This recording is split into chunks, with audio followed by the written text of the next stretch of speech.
All right, we're at home with Claire, who is warming up for a bit of boxercise. Yep, she's welcomed in the new year with a fancy new workout setup. Look at that branded punch bag with matching gloves. And that gorgeous coordinated athleisure. So coordinated. She is working out and working it. Well, with prices this good on designer workout gear, how couldn't she? Whoa! She's back on the sofa. With her feet in an excellently braced foot spa. Iconic. Get those toes to Marshall's. Fabulous brands. Feel good prices at Marshall's. Welcome to Comedy by Indie Drop-In. Each week we feature an episode from the best independent creators. Hit subscribe for more great comedy content. If you would like to support Indie Drop-In and get these episodes ad-free, check out our Patreon at the bottom of the show notes. Today's episode is from Fancy Free. Don't forget to check out the show notes for links to subscribe and follow on social media. Enjoy the show. Begin. Hi guys, it's Joanne. Really quick, before I start today's episode, I wanted to pop in and tell you two things. Number one, when I recorded this interview with Abby, I had not finished reading her first book, The Friend Zone, and I had not started reading her book that's released tomorrow, The Happy Ever After playlist. So I just wanted to come by and tell you how much I loved The Friend Zone. You guys, I could not get enough of it. It is one of those rare books where the author really made me feel the emotions and the circumstances in the book. I felt like I related to the characters. She tugged at my heartstrings, which I don't know what it is. My heartstrings are kind of hard to tug. I'm a skeptic when it comes to romance in movies and books. A lot of times I just don't buy it. Well, this was the opposite of that. Oh my gosh, you guys. She communicated the angst and the longing and the love and the joy of her characters so beautifully. I viscerally felt these characters and what they were feeling as I was reading the book. So good. So amazing, Abby. You are incredible. I can't wait for your third book. So I finished The Friend Zone and I received an advanced reader copy or a galley of the Happy Ever After playlist after doing the interview with Abby. Well, you guys, I'm so hooked. Last night, my husband came into our room. I think it was about 2:30 in the morning. And this very unlike me, because I usually am like, I'm a sleepyhead. I'm going to go to bed. I was still reading. And he was like, what are you doing? And I'm like, it's just so good. I want to keep reading, but I know I need to go to sleep. Not only is the book so far every bit as good as The Friend Zone, but the characters are familiar. So you start feeling it sooner. And then the playlist on top of that is so incredible. It's just such an enriching experience when reading the book. It's amazing. It's awesome. I do want to mention one thing. Abby's books are not for kids. There is some spicy romance, and there is definitely some gritty language. I didn't think any of it was gratuitous. It just felt really organic with her characters. I just wanted to warn you in case that is something that you wouldn't like in a book, then this book maybe isn't for you. But I think most people will absolutely love it, eat it up, and be sitting on the edge of their seat to read her next one. So that's number one. Number two, my interview with Abby was so good. She was so generous with her time. We talked for over an hour, and I just can't cut a lot of what we talked about. She did tell some hysterical stories. We were laughing our heads off. We were crying with laughter. It was so fun.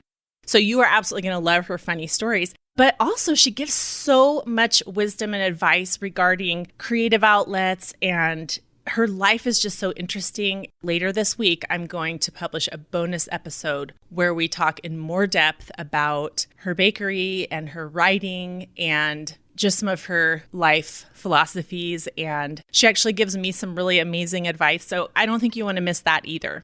Thank you for coming and listening to the Fancy Free podcast. I know you're going to love this episode. Enjoy. You are listening to the Fancy Free podcast, where my girlfriends and I tell our most embarrassing, funny stories so we all feel less alone in our imperfections. And you guys, I think that I am the most excited I've ever been about a guest today. I have with me Abby Jimenez, and you guys will know her as soon as you hear a little bit about her, and it's just so exciting. So Abby is a Food Network champion, a motivational speaker, and a contemporary romance novelist living in Minnesota. She founded Nadia Cakes out of her home kitchen in 2007. The bakery has since gone on to open multiple locations in 2 states and has won numerous Food Network competitions and amassed an international cult following. Abby has since turned her talents to penning novels. She loves a good book, coffee, doglets, and not leaving the house. So I think Abby and I have a lot in common. Abby, thank you so much for being with me today. Yes, thank you for having me. Absolutely.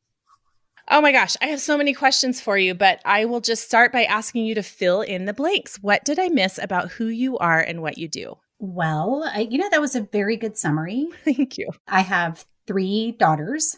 I've got 4 dogs. And I have 3 bakeries. So there's some numbers for you there. 3 daughters, 4 dogs, 3 bakeries, and a partridge in a pear tree. Yeah, and a 3-book deal with #book group. So wow. Okay. Well, that's good to know. I'm glad I'm not going to be running out of reading material anytime soon. I just started your first book and my family just won't leave me alone. I'm like, I just got to read. Why do you guys keep needing things from me? I'm reading. I won't give you any spoilers. You are a woman of many talents, and it all started, I think, at least your public life all started with your bakery. So tell me a little bit about how you started your bakery. Well, like you said in my bio, I started my bakeries out of my house, and I never went to culinary school. I have no formal training. Actually, I have no formal training in writing. I never went to college. I never went to culinary school. I'm pretty much self-taught with all the things that I do. Oh my gosh. Yeah, I do things that I like, and I'm very fortunate the things that I like are things other people like to buy. Yeah. I started out of my house, and 2 years after I started baking cakes out of my house, we opened up our first retail location. And 6 months after that, we started getting phone calls from TV shows. So actually, first we went on Fabulous Cakes on TLC, and we did 2 seasons of that before I went on Food Network, and then I won Cupcake Wars. Okay. Our first brick and mortar location actually just had its 10-year anniversary in November. Oh, how exciting. That's awesome. So you have 2 in Minnesota and 1 in California. Which one did you open first? We opened California first. That's where I lived. I lived in California for most of my life. And then we wanted to open up another location, but we didn't want to do it in California. It's very expensive out there to have a business. And we wanted to live somewhere where there were seasons. So we put all 3 of our kids in the car. And we took a cross-country trip, and we drove through 23 states over the course of 5 weeks. We knew we didn't want to live anywhere hot because we already did that. Palmdale is in the high desert. It's 60 miles outside of Los Angeles. It's like 115 in the summer. Oh, yeah. And so we're like, well, we'll drive through the middle, and then we'll come back through the top. And if we see any states we like, we'll check it out. And we drove through Minnesota, and we're like, gosh, we really like it here. And we Googled it, and there was like no cupcake shops in Minnesota. And we spent 3 days in the Minneapolis suburbs and then went home and packed up our house of 8 years, all of our kids, put everything into a moving truck and moved to Minnesota in the winter. We didn't know anybody. We had no friends or family. It was just literally like, Minnesota's it. And then we moved to Minnesota. Wow. So that's how we ended up here where we are now. And we ended up opening 2 shops, one in the Minneapolis suburbs and then one in the St. Paul suburbs. So you guys are very adventuresome. Yeah, it's really my husband. I'm very conservative. I'm not really a risk taker. A lot of the things that I have done in my life have been because I've been forced to do them. Like I would have never in a million years quit my very lucrative full-time job as a retail manager to like make cakes out of my kitchen with 3 small babies in diapers. But I ended up losing my job. I was forced into that. Oh. And so you just thought, well, what am I going to do now? Let's try this. Yeah. Well, yeah, I thought, this will be a way to make a little bit of money while I try and figure out what I'm going to do. And I mean, it was going to cost me more money to put my 3 infants in daycare than it was for me to go back to work. So we were kind of stuck between a rock and a hard place. But my husband is the one that always has these crazy ideas. And he's actually very analytical, though. So even though the ideas seem crazy, there's a lot of thought that he puts behind them. And he's usually right. I think we're married to the same man. Is this possible? One time we ran a Tough Mudder, and we ended up like jogging next to some random girl. And then by the end, he was like, yeah, so we're taking her out to dinner. And I'm like, what? I just want to go home. I don't know these people. I'm like covered in mud. I'm done peopling. Yeah, I'm done. I'm done for the day. Like I've seen enough strangers. You take her out to dinner. I'll see you later. Yeah, exactly.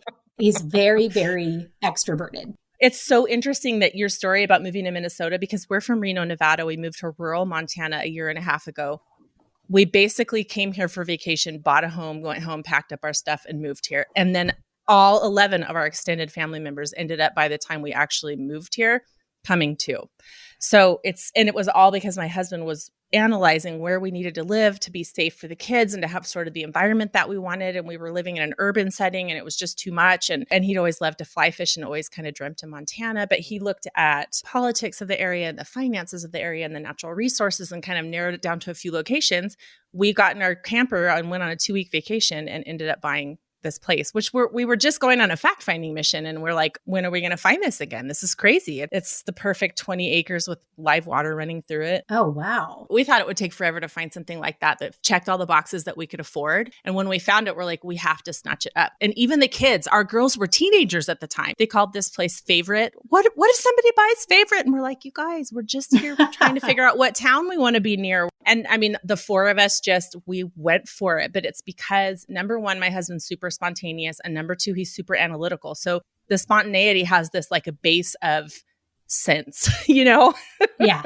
That's very much my husband. So it's so crazy. We're here. We love it. And actually, a couple of people have migrated here as well because we are here. Really? Yeah, for like exactly the same reason. So that's so funny that you say that. Everything fell into place so beautifully. I mean, not to say it wasn't hard, because I think that was one of the hardest years of my life, just because there was so much transition. We lived in our camper for 4 months. Oh, God. While the house was being finished. We have 2 kids, 2 cats, and a dog. Sometimes it all comes together and you just have to be brave, Yeah, that's a lot of togetherness. I'm like still thinking about the camper. I'm like, what? Oh my gosh. My poor girls. My youngest started 8th grade and my oldest started 9th grade out of a 20-foot camper trailer. Oh, jeez. Yeah. They'd be like, this is so hard. Oh my gosh. I can't believe we have to get ready for our first day of high school in this camper. And I'm like, you guys, you have to remember that you have it better in this camper than 99% of the inhabitants of this planet. So buck up. And then I'd look at my husband and be like, yeah, but this sucks. It's just like, they have a point. So tell me the age of your kids again. So I've got a 12-year-old, a 14-year-old, and a 15-year-old. And they're so close in age that for 1 month every year, they're all just 1 year apart. So when my 12-year-old turns 13 in November, it'll be a 13-year-old, a 14-year-old, and a 15-year-old. And they're all girls? Yeah, they're all girls. I highly do not recommend having children this close in age. I didn't do it on purpose.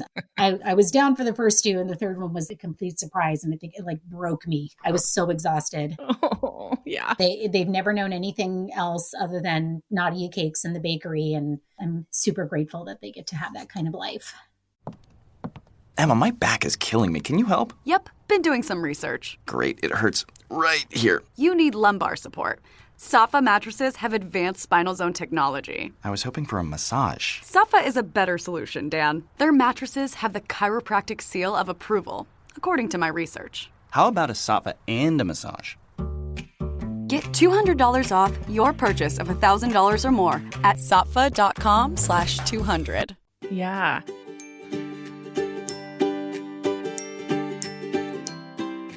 As you know, the point of this podcast is for us to share our most embarrassing moments so that the listeners don't feel so alone, so we can all laugh at ourselves together. And it brings together people and connects people and makes us all feel like imperfection isn't such a dirty word, and it's fun. So anyway, what are your not so fancy moments that you have to share with us? We had a cake. It was a geode cake that we posted for sale. So a geode is, like that sparkly rock, that colorful sparkly rock. It's purple sometimes. It comes in a lot of different colors. Okay, so it'll be like neutral and rockish on the outside. And then when you crack it open, there's this like gorgeous, sparkly, crystallized type colorful interior. Yeah. Geodes were super hot back in 2018. And so we wanted to do a geode cake workshop. So one of my cake decorators made this display cake so we could take a picture of it and then post the workshop. And then he needed to sell it because he was done with his photo. So he sent it to me and I posted it. And almost immediately, people were like, that kind of looks like a vagina. And it looked like a vagina. And I'm here to tell you, okay, like I am not prudish in any way, shape, or form, but I looked that cake right in the crotch and I did not see a vagina when I looked at it. It looked like a geode to me. And I didn't see it. And truth be told, we are a family-run business. We're a little edgy. We're funny. We got cute little funny quotes on our delivery truck and stuff, but we're not like, vagina cake edgy. We don't actually do X-rated cake. Your audience is not the bachelorette parties, etc. Yes. Yeah. We're very, we don't really do that stuff. And so, Yeah. but I had just started my own social media page about 3 months earlier. And of course, I'm writing these really witty, snarky romance novels now. And I was like, well, a little bit of fun with this. So I started to engage as the admin for Nadia Cakes. So it looks like it's Nadia Cakes commenting. And I just started kind of quipping back and forth with these people. And it actually started kind of slow. It took a few days for it to take off. And I remember I was at dinner with one of my friends and I was like, oh my gosh, this post with this cake where I'm, commenting, I'm bantering back and forth with people and making fun of this cake. It's got like 500 shares. That's crazy. And now it's been shared hundreds of thousands of times. I mean, Wow. It went bonkers. Yeah. She goes, wouldn't that be crazy if you woke up the next morning and it was at 1,000, and then the next morning it was at 800 and then it was at 1,500. And then all of a sudden it went it exploded. It went everywhere. Wow. I was getting people in Australia were like, I am a social media manager and I want to talk to my team about how you did this. People were asking me to do video conference calls for their group. I was getting interview requests from the UK. It was insane. They were writing articles about it in German. It was on cosmopolitan.com. It was on Bravo. It was on Life of Dad. It was everywhere. Oh my gosh. It was good community management is what it was. And if you look at that post, you can find it. It's pinned at the top of the Nadia Cakes page, which Nadia Cakes got over 100,000 new followers on Facebook from that one thing. Wow. And one of the things that you'll notice is as I am having fun, I am also selling product. I'm letting people know that this cake is available. I'm letting people know that we ship. I'm letting people know, you can see through the comments, I'm working that in. It was considered a very successful social media campaign and it was completely unintentional. You would think because it was kind of racy, there'd be people pearl clutching. Pearl clutching. There were a very few, amount of, they were like, I'll never go back to Nadia Cakes. This is so vulgar. But it was, for the most part, it was very, very, very well received. Extremely well received. Oh, that's awesome. Well, it wasn't intentional. And then it's yeah, let's laugh at life, guys. We all have body parts and sometimes things look like body parts and I'm sorry, that's funny. Yeah, people can tell. You can tell if you're not being authentic on the internet. And it was just a very organic, very natural situation that happened. And I had I have never had so much fun in my life. Oh, I'm just going to tell you. That went on for a month. It was just crazy for a month. It was everywhere. how fun. Yeah. So I got a lot of my social media followers because of that. And Nadia Cakes is still very family friendly. My social media is a little more edgy. I am a little more edgy than my brand. That's okay. And then the exlax thing. So that I am just now getting to the place where I can talk about this without laughing to tears. So what happened was my husband took exlax. He read the box and it said, take 1 to 2 squares. Well, when he opened up the little tinfoil wrapper, he had the chocolate upside down. So it looked like this brick of chocolate was one big square. Okay.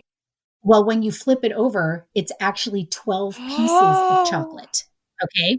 So he opened this thing up and the directions say eat 1 to 2 squares. So he opens it up. He sees this giant square. He eats one thinking I'm just going to try a half dose. And he's like, my jaw is exhausted. This is crazy. Yeah, he said it tasted so terrible. And he was like, oh, this is awful. And he's like, I'm just going to do a half dose so I don't take too much. And then the next day, all of a sudden, his stomach starts to hurt really badly. And he looks at the box, and I swear I'll never forget. It's, where you how you remember where you were when something really big happened. You know what I mean? Okay, I will never forget where he was standing and where I was sitting when I learned the news that he had eaten an entire brick of exlax. And he was like, Abby, something's wrong. He's like, something is really wrong. And he picked up the box and he read it and he's like, oh my God, I ate a whole. And I just started to die. I laughed so hard. And I think in my own defense, okay, all right, I'm going to go to hell. Okay. My husband was really scared. He thought he was going to die. His stomach really hurt. But I think inside, like subconsciously, I knew that people used exlax for pranks, right? Oh, like yeah, in my yeah. mind, I know everybody, has heard, oh, a coworker always steals my lunch, so I slipped exlax in my yogurt or whatever, right? Like, this stuff can't be too toxic. Right. He's not going to die, Yeah. He runs to the bathroom. He's on the toilet. And he's like, you need to call poison control because he's like, I think I'm dying. Oh my God. He said it felt like the inside of his stomach was coming out. So I call poison control, and I'm not even like, mind you, this has been months. Okay. Like I'm still laughing this hard and it's been months. All right. So like, you just picture me on the phone, poison control. And my husband is so mad at me. He's like, Abby, I'm serious. This is serious. I think you can take me to the hospital. And I'm barely coherent. Like I'm on the phone with poison control and I am like laughing so hard, but I'm trying really hard not to laugh because my husband is pissed off at me because I'm laughing so hard. It's Minnesota, right? And I don't know if there's like some exchange, like where it automatically directs to like a Minnesota poison control person. Like, I don't know how this works, but the guy had a Minnesota accent and he was like, oh boy. Oh yeah. So you're going to want to get some Desitin. Wait, Desitin? Like, dying. So he was like, I'm like laughing so hard. And this guy must get this phone call like 27 times a day or something because he's just dead ass. Like, He wasn't laughing. How? Yeah. I thought he was going to hang up on me. Whatever he has, we need to bottle it up and put it in the pocket of every high schooler. Did you have this problem? When I was in high school, something would tickle my funny bone. And then I'd be like, I cannot stop laughing, like right in the middle of class. And I'm like, I'm so inappropriate. I hate myself so much. And I'm just like laughing. That is 100% what happened to me. And I'm not really the kind of person who loses it like this. You seem very level-headed in general. And the guy was like, how old is your husband? And I'm like, he's 39. I'm like laughing. Like he's old enough to know better. Like, what the hell? Oh my gosh. Yeah. So basically, in case you don't know, like what the diagnosis is, if you've consumed this much X, he took 12 doses of Exlax. Okay. Basically, dehydration is one of the biggest side effects, and diaper rash. It really is a diaper. Oh, Diaper rash. And the guy was like, so you're going to want to get some Desitin with like this Minnesota accent. And I freaking, I say in my post, I was not ready for this dude to come at me with Desitin. I completely lost it, like with diaper rash. You're like, I'm trying to hold it together and you come at me with Desitin for my husband. Oh my gosh. My biggest regret is that I did not turn a camera on myself and like record this phone call because I was laughing so freaking hard, tears running down my face. And my husband's like, this isn't funny, from the other room. He's like, I think you have to take me to the hospital. And I'm like, wait, I have a burning question. Okay, you know how 911 calls are recorded? Are poison control calls recorded? Maybe a recording exists. I think they are recorded. You've got to find out. And I actually tried to get access to it, but by the time I tried, it had already been like a week or something. And I don't know how long they keep them. Dang it. Or even if they're public record, or I can't even imagine this guy didn't share this with coworkers. Yes. I was laughing so hard. And my husband is very private. He does not like me posting his name on social media. He never lets me post pictures of himself. He's extremely, extremely private. Except with the stranger at the Tough Mudder. He's going to go ahead and take her right out to dinner. This is exactly what my husband's like. He doesn't have a Facebook page. He doesn't want anything on the internet about himself, but he's never met a stranger. Yeah. Oh my gosh. Yeah. That is my husband. I can't believe he let me share the story. Honestly, I cannot believe I love it. He let me share. And I was like, please let me share this. Please. This is so funny. So I wrote it out exactly like, as it happened. And it went it went more viral than the Geo thing. It was everywhere. It was just everywhere. If, in case you haven't read the post, it's pinned to the top of my Facebook page, author Abby Jimenez. And the post has been seen 39 million times. Oh my God. 39 million I times? posted it in August. And to this day, I still get comments on that post every day, all day long. Oh, wow. Yeah. Yeah. Well, you have done it. You have made me laugh so hard that my nose is now running. You're the second person that I've had to blow my nose in the middle of an interview. The first one was Sandra Samaska's episode when she talked about her dogs getting stuck to each other through the doggy door. Oh my God, no. You have to listen to it. It's so funny. We were both laughing so hard. I couldn't breathe. I was like, well, there's my workout for the day. Done and done. Episode 22. Like, I already worked out this morning. Now I don't even have to work out tomorrow. Perfect. Whew. Glad I could help. I'm almost out of breath. Yeah, thank you. Thank you so much.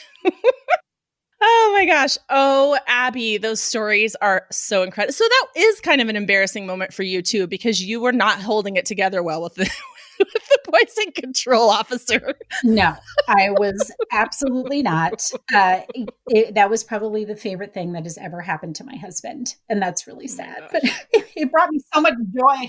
It is sad. That's what he's going to be known for. Oh, Lord. I can't wait to tell my husband. I can't wait. He doesn't listen to my show, but I think I'm going to make him listen to this episode because I can't tell it like you told it. Hi, my name is Joe, and I'm a home decor overspender. Hi, Joe. I made a breakthrough. I found HomeSense. It's unreal. So many brand name sofas. I bought one. Oh, wow, really? It's okay. The prices, so low. Lighting, unexpected. Rugs, handcrafted. Wall art, eclectic. I go back like every week. No, it's always different. New unique decor, same great savings. Every time you go. Field trip. HomeSense. Standout pieces, outstanding prices. Do you have a quick life hack you use that you think the listeners would love? Okay, so I am a huge chef. I absolutely love to cook.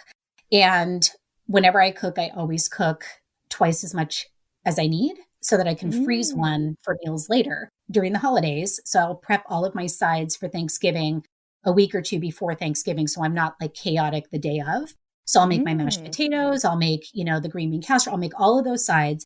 And I make enough that I can freeze half of it for Christmas. Oh my gosh. Because it's all the same size. Yeah. And that stuff all freezes well. Because I have a famous roasted garlic make-ahead mashed potato recipe. And I make it in the morning. And then I put it in my crock pot. And it's perfect at dinner. Then you're not sweating all over your hairdo right over the stove right before, right as dinner's being served. Yep. But I don't know if I've ever frozen mashed potatoes. Oh my gosh, changing my life here. So here's what happens when you thaw mashed potatoes. You can put it in your slow cooker frozen, like a little brick, just drop it in there and then turn it on high. And it's going to be really watery at first. And you're going to be like, oh my gosh, what have I done? We're not going to have mashed potatoes. And you just keep stirring, stirring. And it all comes back together and it's completely normal again. Wow. I'll use disposable tins. So I'm not scrubbing casserole dishes on the day. Brilliant. And I will just wrap them all up. I'll put Christmas on one and I'll put Thanksgiving on the other one. And I'm super chill the whole holiday because I have everything already done.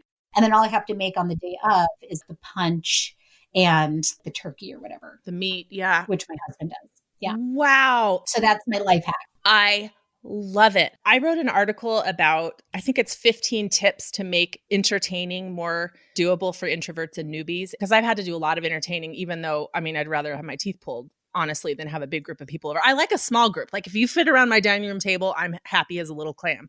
But I can't multitask when I'm visiting because it takes all of my energy to socialize. And so I have to do everything ahead. So anything that's stovetop or has to be made at the last minute is my husband's job. And everything that can be prepped ahead of time, I'll do it and I'll have the legwork for that. But you have taken that advice to the next level and I love it. That could go for any time. Yeah, it's great. If you're having a dinner party and you're having guests over and you are cooking this fabulous thing, why not just cook twice as much of it and freeze it? And then the next time you run into friends and you decide to get together for dinner, you can wow them with your masterpiece right out of the freezer. That's what I do every time because you're already doing all the prep work. You're already making the thing. It's not that much more work to just make more of the thing. Totally. What have you been loving lately that you think the listeners might love too? Okay, the last thing that I absolutely binged on and could not stop was The Dutch House by, I might say her name wrong, Ann Patchett, the audiobook. It was narrated by Tom Hanks. Oh, you're kidding. No. I love him. I had no idea what her book was about, but I love Tom Hanks. And so I was like, this will probably be fabulous, with him narrating it. And if you liked The Goldfinch, it's kind of like that same fiction type of genre. And I just absolutely adored that book. I could not put it down. Tell us the title of your first book, when it came out. Tell us the title of your second book, when it's coming out, and then we can go from there. Okay, but if I tell you, it's going to be spoilers for The Friend Zone. That's okay. Okay. My first book is The Friend Zone, and that came out in June of 2019. That is about Kristen Peterson. She is struggling with severe uterine fibroids. And I actually based the infertility struggle in that book on my best friend's real life struggle with infertility. So even though the romance in the book is complete fiction, the infertility struggle is almost word for word all the way up through to the end, exactly what happened to my best friend. My best friend had a partial hysterectomy at the age of 28. They took her uterus. And then about a year later, they took her ovaries as well due to the same condition. Goodness. So by 29, she had a full hysterectomy. Wow, she really went through it. She definitely did. So a lot of people say that feels very authentic in the book, and that's because that was word for word as she described it to me. And then the second book is the Happy Ever After playlist. That comes out on April 14th. And that book is about a young woman who is struggling with complicated grief. 2 years earlier, she lost her fiance to a fatal motorcycle accident, and she's still not her normal self. And she finds this dog who jumps on her through her sunroof. And she spends the next 2 weeks trying to find the dog's owner. He won't call her back. She can't get him on the phone. And finally, she decides to keep the dog. And when the guy shows up, he's a famous recording artist. And he does not tell her who he is. And they spend several weeks getting to know each other on the phone. She's dog sitting his dog until he gets back from his overseas tour. And that's the story of that. Wow. Oh, you're so creative. So do you have a little excerpt that you'd be willing to read to the listeners? Yes. Each chapter in the Happy Ever After playlist leads with a song that is appropriate for that chapter in tone, title, and lyrics.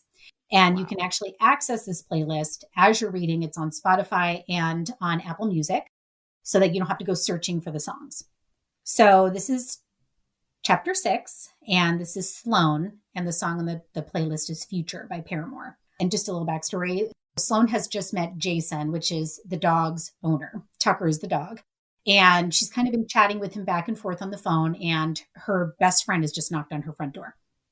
I must have looked guilty when I hung up with Jason so quickly because Kristen eyed me suspiciously as she let herself into my house. Who was that? She dropped a bag from in and out of my coffee table, flopped onto the sofa beside me, and ruffled Tucker's fur. I debated lying to her. I don't know why. Maybe because Jason was a man and he wasn't branded, and that made me feel guilty, but she'd see it on my face if I lied. She always saw through me. That was Jason, Tucker's owner. Her eyebrows went up. I shrugged. It's nothing. He's taking Tucker back. Her gaze softened. He is. I'm sorry, Sloan. I know you really got attached to him. She dipped her head to look me in the eye. Now quit effing with me and tell me what's really going on. My eyes narrowed. I don't know why I bothered trying to keep things from you. I don't know why you bothered either. I let out a breath through my nose. We've kind of been talking. Talking? She grinned. Yes, texting and on the phone. Then I scoffed. And wait until you see this. I grabbed my phone and went to the pictures Jason had sent me of him and Tucker. I handed it over to her and waited as she looked at them. Her eyes flew wide.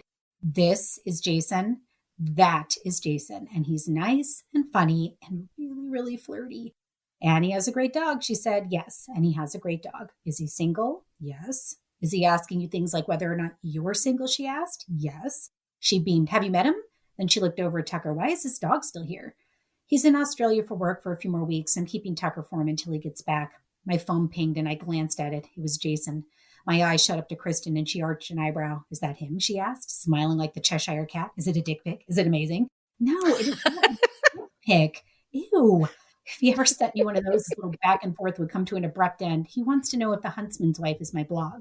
Her eyes lit up. Are you posting again? No, it's a long story how that came up. I pursed my lips. Why do I feel guilty about this?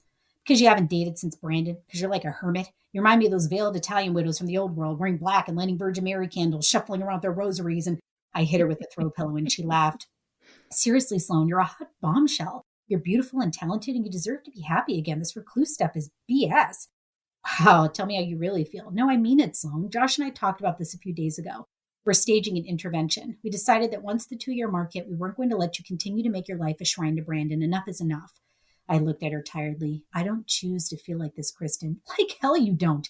You used to be one of the most driven people I know. You had galleries fighting over your work. She looked around the living room, and when her eyes fell on my most recent commissioned artwork, she turned to me accusatorily. This is the shit I'm talking about. What is that? A freaking astronaut cat? I have the sense to look abashed. You're a crazy talented artist. Look at the crap you're painting. You choose this. I sighed. She was right. She was right about all of it. Do stuff that makes you happy. Why don't you paint something you like? Paint Tucker. She shook her head. And that guy should climb him like a tree, or at the very least shake his branches, see what kind of nuts fall out. I love it. I cleaned it up for you. There was a lot of F-bombs in there that I didn't. Oh, okay. Not only are you an awesome baker and an awesome writer, but girl, I mean, reading out loud is like a skill of its own. You've got skills. You got skills coming out the yin yang. Oh, well, thank you. I always feel like I sound lispy. Actually, I have my Invisalign in. I forgot to take them out. Oh, well. That's all right. It is what it is. You're going to have straight teeth to boot pretty soon. That's crazy. Abby, this has been so much fun. Thank you so much for spending this much time with me. Yeah, thank you for having me. Absolutely. This was probably one of my favorite podcast recordings. Oh, well, thank you. I'm honored to hear that. It's a lot of fun for me. I know that all the listeners are going to be tripping over themselves to find more Abby Jimenez. So please tell us where we can find you in all your places. On Twitter, it's author Abby Jim.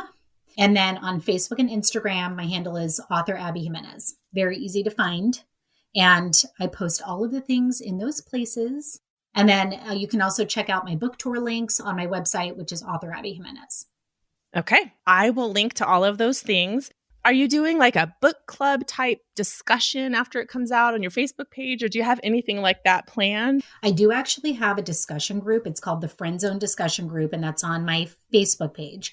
And there's going to be a little side group that is specifically for the Happy Ever After playlist, where we will discuss the book and there'll be no spoilers in the Friend Zone group. So join the Friend Zone group. I will direct you guys to the Happy Ever After playlist group from there if you want to have some Happy Ever After playlist discussion in a spoiler approved venue. It's really fun. I do a lot of exclusive giveaways for my followers in the group. So definitely a good place to be if you like my writing and want access to advanced copies of my books and things like that. Awesome. I will be there, and I will definitely link to that first Facebook group so that my listeners can check it out as well.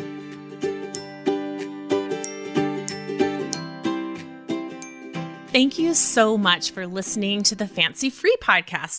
Wasn't Abby amazing? Oh my gosh, I could have talked to her all day. I just think she's so creative and so witty and has such interesting experiences, and I just love her take on life. Make sure you check out the show notes for today's episode at fancyfreepodcast.com to get all the links we discussed today so that you can check out Abby's Twitter account and her Facebook page and look into joining her Facebook group. And of course, you're going to want to see a picture of the Veggie cake, and I will link you to the written version of her exlax story, which had me rolling. And then, of course, also in the show notes, I will link to Nadia Cakes and to Abby's books. Next week on the show, we have Matana Jacobs, who has a funny story about putting her foot in her mouth. And Matana is an amazing person. She has a podcast about her struggle with depression and anxiety, and she's just really open about that, and she's just in such a good place, and she has such a heart for helping people that had similar struggles. So I really think you're going to love her episode, so make sure you come back next week to hear that. Remember to subscribe to the show so that new episodes pop into your feed each week. When Abby and I were talking about entertaining, I mentioned an article that might help you if you find entertaining stressful. It's called 15 Tricks to Make Entertaining Less Stressful for Introverts and Newbies. I will also link to that in the show notes. If you have a funny story to tell, please email me at notfancy@fancyfreepodcast.com. You don't have to be polished or a public speaker or anything like that. I'll help you tell your story. If you have a story to tell, I would love to do that. And if you want more connection and laughter and sharing with your fellow Fancy Free listeners, then join the Fancy Free Facebook group. It's so much fun. We talk all about our embarrassing stories in our safe little corner of the internet there. We laugh at ourselves together, and we just have so much fun. We answer a question of the week each week. The question this week is, have you ever had to call poison control? As a physician, I'm embarrassed to admit to you that I have called poison control on more than one occasion. The second occasion I had forgotten about, and my kids last night reminded me as they were squirting whipped cream on their dessert. So that gives you a little bit of an idea of why I called. My husband was like, "What? You did that?" I'm like, "I don't know. It was scary." Oh, Lord. Anyway, I would love it if you would follow the Fancy Free podcast on Instagram and tell at least one friend about the show this week. And if she doesn't know how to listen to podcasts, show her, because it'll change your life. Podcasts are one of my favorite things in life right now. They just make mundane tasks and exercising and commuting so much more either entertaining or informative or whatever you're in the mood for. Have a great week, and remember, no one is as fancy as they look.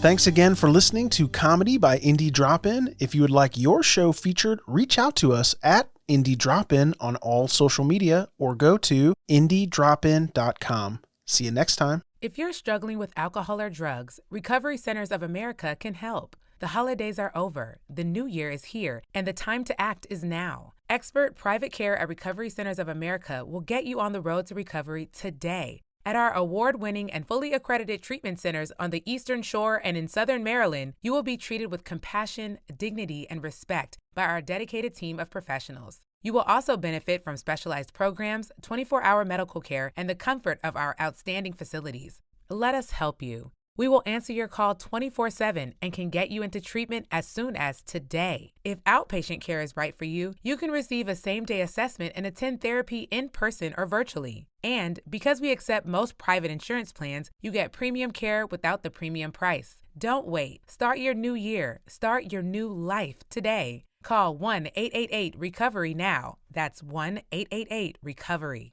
If you're struggling with alcohol or drugs, Recovery Centers of America can help. The holidays are over, the new year is here, and the time to act is now. Expert private care at Recovery Centers of America will get you on the road to recovery today. At our award-winning and fully accredited treatment centers on the Eastern Shore and in Southern Maryland, you will be treated with compassion, dignity, and respect by our dedicated team of professionals. You will also benefit from specialized programs, 24-hour medical care, and the comfort of our outstanding facilities. Let us help you. We will answer your call 24/7 and can get you into treatment as soon as today. If outpatient care is right for you, you can receive a same-day assessment and attend therapy in person or virtually. And because we accept most private insurance plans, you get premium care without the premium price. Don't wait. Start your new year. Start your new life today. Call 1-888-RECOVERY now. That's 1-888-RECOVERY.